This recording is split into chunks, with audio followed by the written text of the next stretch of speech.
नमस्कार, मी उमेश ढोंगळे. बखर लाईव्हमध्ये आपल्या सर्वांचं मनपूर्वक स्वागत.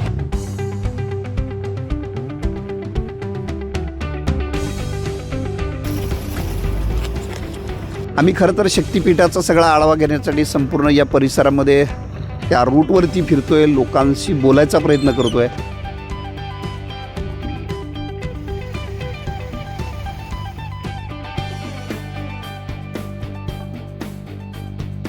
100% लोकांचा पाठिंबा आमच्या गावात. विरोध करायचं कारण नाही हो. विरोध कशासाठी करायचा आहे, कशासाठी करायचा एक सांगा. तर आमच्या तालुक्यात MIDC झाली, ती शक्तिपीठा मार्गाच्या नादाने जर ती देशाशी जोडली गेली तर आमच्यातल्या युवकांना खूप मोठा त्याचा फायदा होणार आहे. रस्ता गेल्यामुळे आम्हाला बाकीच तर काय होईल ना, काय त्याच्याकडनं हॉटेल टाकते नाही, दुकान टाकते नाही, रस्त्याच्या काय ना काय होईल ना. आणि भूमिहीन झाल्यानंतर जगणं कठीण होणार आहे. त्यामुळं किती जरी शासनानं मोबदला दिला तरी आम्ही 1 इंच पण जमीन देणार नाही. आमचा कडाडून विरोध आहे शक्तिपीठ महामार्गाला. लोकांनी काही विरोध केला? स्थानिक लोकांनी, शेतकऱ्यांनी नाही केला, कुणीच नाही. कोणीच नाही. म्हणजे स्वागत आहे इथं.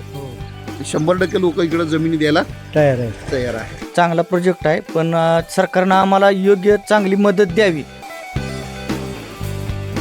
आम्हाला एक प्रकारचा आनंद झाला, बाबा एवढा मोठा मार्ग आमच्यातून जातोय, त्यामुळं आमचं समर्थन आहे त्या रोड. हे चांगलं आहे, समर्थन द्यावं. भविष्यात आम्हाला वाटत नव्हतं की आमच्याकडे हा रस्ता येईल म्हणून. आम्हाला स्वप्न सुद्धा वाटलं नव्हतं हा रस्ता आमच्याकडे येईल म्हणून.